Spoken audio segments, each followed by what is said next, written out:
Hello everyone and welcome to my channel. Today I want to make a video about Ayaan Hirsi Ali. Now this video is not an attack on Ayaan as a person or to expose her personal failings. In this video, I want to discuss her ideas and her worldview, because that's the way she presents herself, as somebody with new innovative ideas whose ideas people are too afraid to discuss. I believe that her ideas and her whole worldview actually makes no sense. And that's why I wanted to make this video. In this video, I will be discussing her views on Islam, war on terror, Kenya, Israel, Native Americans, and in the end, I also want to discuss her views on woke culture and BLM, because even when she's railing against them, her ideas make no sense. Before we get started, please remember to subscribe, like, share, and comment. But if the majority are moderate, why do you need to reform it? You have to make a distinction between Islam as a doctrine with a political dimension, that is what people who have established ISIS use, and adherents, the Muslims, 1.6 billion people in the world who identify themselves as Muslim. When you say you still want to defeat Islam, what do you mean? Do you mean violently? I mean the doctrine of jihad. The doctrine of jihad needs to be repudiated in the mosque and at school. That needs to be defeated as an idea, the way we defeated National Socialism as an idea. We need to defeat the idea that life after death is preferable to life before death. That idea needs to be defeated. Before we get to Ayaan's argument on how to reform Islam, we have to start with her problems with Islam. And according to her, the problems she has with Islam are two, and why Islam should be transformed is because of two reasons. One is jihad, and the other one is because Muslims believe that hereafter will be better than this life. I have to say that this problem that Muslims believe that hereafter will be better than this life shows how ignorant she is of other religions. Because isn't that the whole idea of a religion, is that if you do certain things in this life, you act morally in this life, you will get to heaven, and your hereafter will be better. That's what Christians believe, that's what Jews believe. There are also those who believe in reincarnation, but even they believe that if you do good in this life, you will be reborn in a better situation, so your hereafter, even in that sense, will be better than this life. But she calls Islam a death cult because they believe that. But Christianity now in the modern cities in Europe here, moderate Christians who just have reduced their concept of God to someone who's loving and cherishing and is in no way in disagreement with whatever they do on a daily basis, and definitely not hostile to science and the Enlightenment. And I think, wow, that's a great creation. I mean, hey, cuddly, loving. And they've abolished hell, which means there's an exit option. Really? Yeah. Really? I'm not kidding. Can you introduce me to those Christians? Oh, yeah. Lots of them. And I always I ask every believer, how about hell? But the Catholic Church has not abolished hell. The official Catholic Church has not, No. but lots of people who call themselves Christians whom I meet, when I ask them about hell and heaven, they say, oh, there's no hell, we're all going to heaven, which I think, okay, great. As I said before, she doesn't know anything about other religions. She doesn't know much about Islam either. But the problem is that she puts other religions in this pedestal, and she thinks Islam is something that is different from them. So she goes to Christians and she tells them that Christians don't believe in hell. And I see her there, people were laughing at her, like, of course we believe in hell. The woman was like, show me any church that doesn't believe in hell. Of course they believe in hell. And even when she was saying that Christians are not anti-science, well, look at America. The Christians and their churches are very much against teaching of evolution. They're also against coronavirus vaccines because in many sense they are anti-science. That's why they are against abortions. And to say that Islam has this problem but Christianity has solved it is absurd. In your book, you suggest that Christian organisations head into Muslim communities and evangelize. Given that most of the Christian organisations that do evangelise are pretty fundamentalist, wouldn't you just be replacing one fundamentalist ideology with another? Schools, in Muslim centers, how can we win the hearts and minds of those 1.57 billion people to believe in something else other than what the radical Muslims are proselytizing, because they are winning the argument and they're working hard to do it. And many people within that demography do not want to become atheists. That is a reality I've come to accept. So given that fact, there would be nothing wrong, and in fact, everything right, and maybe a better alternative to military wars, to bombings and law enforcement officials, to compete for the hearts and minds of those 1.57 billion people in every way we can. Ayaan Hirsi Ali believes that there are three ways to win the hearts and minds of Muslims. One is Christianity, the other one is atheism, and the third one is war. Now, when it comes to Christianity, as this young man pointed out, the people who are evangelizing, who are coming into our lands, are the most radical forms of Christianity. And she thinks that they are okay. She doesn't see what's happening in the Central Republic of Africa. She doesn't care because the people who are doing it are not Muslims. She also doesn't care about the historical problems of Christianity in our lands. For example, in Africa, the way they destroyed the local culture, the way they made everything that was African a devilish. And all the Africans that had to die in order to bring Christianity into Africa. She doesn't care about any of that. She also doesn't care about the current problems that Christianity is bringing into our lands. For example, the problems of prosperity gospel that is keeping people poor. Isn't it, if I'm remembering the Reformation correctly, and it's been a while, Yeah. aren't we having that now? Aren't we having the Reformation now? The Reformation was Martin Luther wanted a purer form of Christianity. And so when he put that up there, it created 100 years of violence and mayhem. Isn't that the process that we are going through right now? It is the process that we're going through right now. I mean, I guess my point is, I think people single out Islam as though there's something inherently wrong with it that wasn't wrong with other religions. And so I guess my point is, if Christianity went through almost the exact same process, people who thought they knew better and were pure, and that created violence.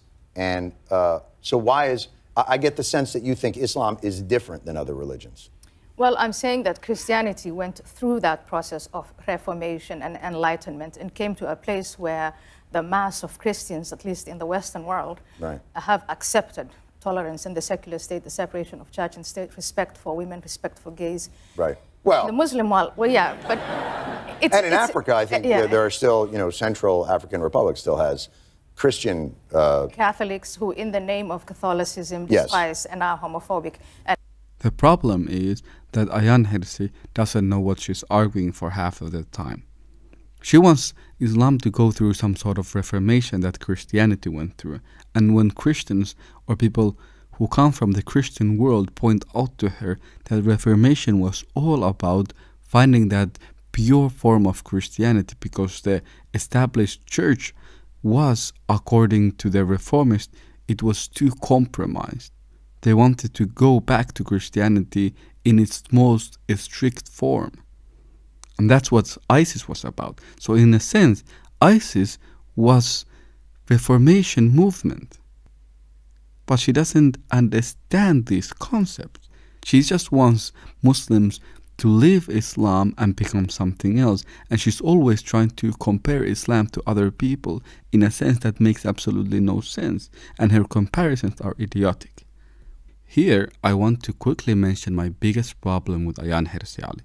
And my problem with her is that she always tries to find solutions to problems Muslims face outside of being Muslim and outside of Islam itself. If she would be a genuine person, she would be arguing for movements that are not so problematic according to her. If her problem is jihad and ISIS and all these other things, Why doesn't she argue for Islamic movements and for Muslims who are against them? Why does she bring up Christianity, Judaism, and all these other different movements? Now let me give you an example. If her problem is jihad, why doesn't she argue for Sufis? For example, the Somali Sufis. So why doesn't she say that Muslims should become Sufis, for example?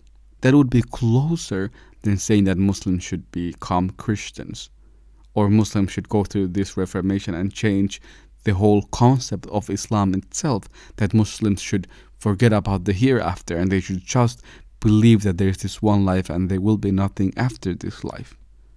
Why doesn't she argue for movements that are less radical if her problem is radicalism? And as a Somali person, Sufism would be the best solution because there's no recorded cases, at least in my knowledge, where Sufis committed any kind of religious atrocities anywhere or terrorist acts.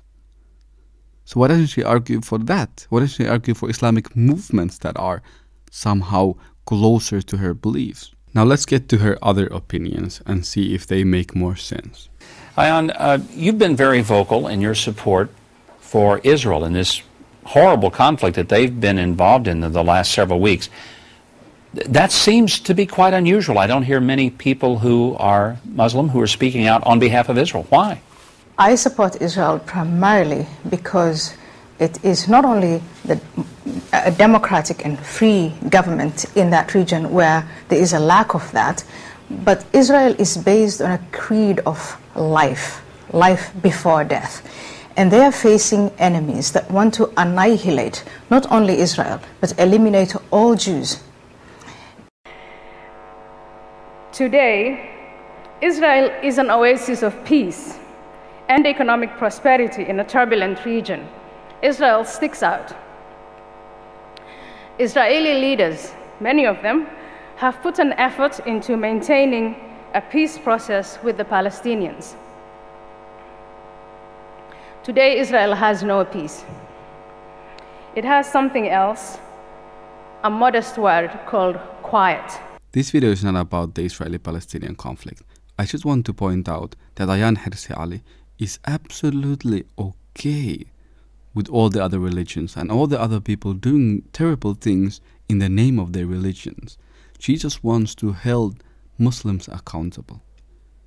Do you think that the Israelis who are kicking Palestinians out of their land, those who are fighting against Palestinians, committing all these atrocities, do you think that they don't believe in the hereafter? Do you think they are not doing that in the name of their God? Do you think they are that different from Muslims? Unfortunately, they are not. But she doesn't see that. She's willing to support people doing terrible things in the name of religion. So her problem is not religion, she just hates Muslims. I think we should be doing business with them. I don't believe in aid because it has been proven for the last 50 years that it doesn't work. But trade, invest in Africa. Let Africans change their own destiny. I lived in Kenya for a long time. I agree what she's saying here. US should trade with Africans and people should leave Africans alone in a sense that they should be allowed to change their own destiny. Unfortunately, when it comes to Muslims, she no longer believes that. She's okay with Muslims being bombed, with Muslim countries being invaded. She was for the war in Iraq, the war in Syria, the war in Libya, the war in Yemen. She has also argued for years now that America should go to war against Iran. So my question is, why can't Muslims change their own destiny according to her? Why can't the Western world trade with Muslims instead of trying to change Muslims or try to destroy the Muslim countries? Deserve to be able to push towards their own liberation. And I'm wondering if you can give a concrete example of how a group can do that towards emancipation without invoking, as you say, victimization. Thank you for that question. I want to go back to the opening sentence, which is unresolved conflict about the people on whose land we stand. Actually, that conflict has been resolved. Because if it were unresolved, this is the kind of truths that we have to tell one another. If that conflict were unresolved, we would have a line of the Native Americans in front of the people who came here still fighting one another. That is not the case. Conflict is resolved. And the history that is being taught, let's abolish Columbus Day and make it a Native American, it's bullshit. I'm so sorry to say this to you, but history is not about emotions. It really is not. Ayaan has a tendency of arguing for conflicting ideas. She's saying that people should find ways to argue for their liberation and for their movements. But that shouldn't result in victimization and people complaining that they have been victimized.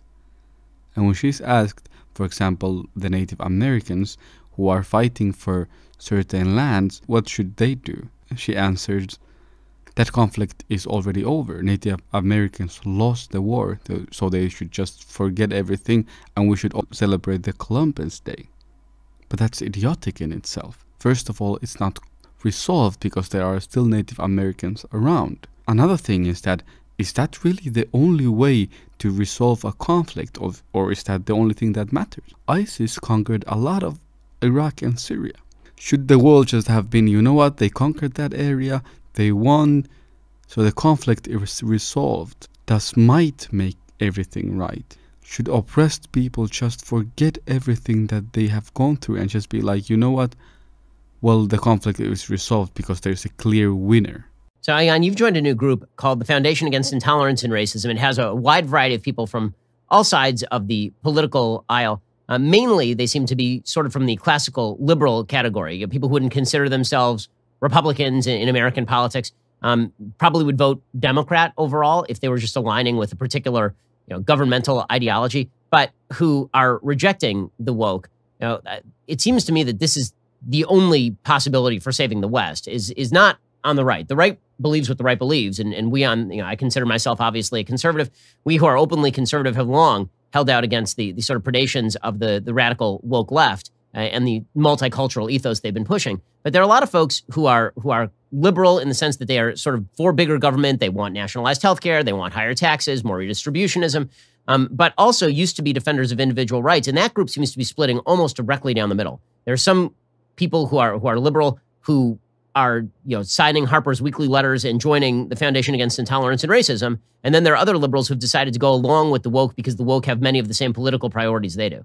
So that's exactly the point. So I did join FAIR, and I think FAIR as an organization is deliberately made up of people of different political affiliations, left, right, center, because all of us who really understand what the woke ideology is about also understand that they don't care. The woke do not care whether you are center-left or center-right. They want to bring the entire structure down. As you heard there, she opened a whole institution that works against identity politics.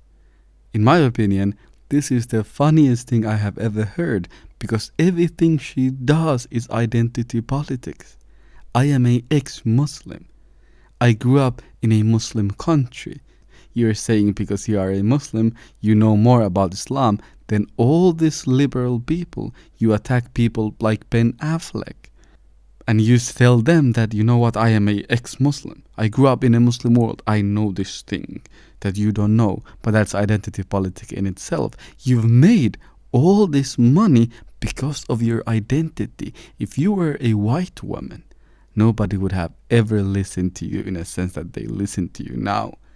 So your whole image, your whole brand, everything that you ever sell is based on your identity. You bring it up constantly. You're fighting Muslims based on your identity. You are a woke person in a Muslim world. And as you said there, you want to bring down the whole Muslim institutions, everything Islamic you want to bring down, because you don't care. You are a woke person. But when you come to the West and you hear Black Lives Matter protesters, you look at them and you're like, how dare you bring up your oppression? But as an ex-Muslim, you are okay with bringing up your oppression at the hands of Muslims. Can you explain to me what is the difference between you and BLM? Because when African Americans complain about their oppression in America and they bring up all the bad things that have happened to them and what they want to change in that society, you tell them that's identity politics and woke culture that needs to be stopped. But you want to change everything about Islam and Muslims because of your identity as ex-Muslim and because you've suffered in the Muslim world. Well, that is a identity politics. You are just a Muslim version of a woke culture. And if you don't like that, if you don't like woke culture, maybe you should stop playing these identity games. Maybe you should stop making money with your identity. Maybe you should do something else. I don't know what that would be. However, I hope you liked this video, and remember to please subscribe, like, share and comment. I will see you all on the next one. Thank you very much.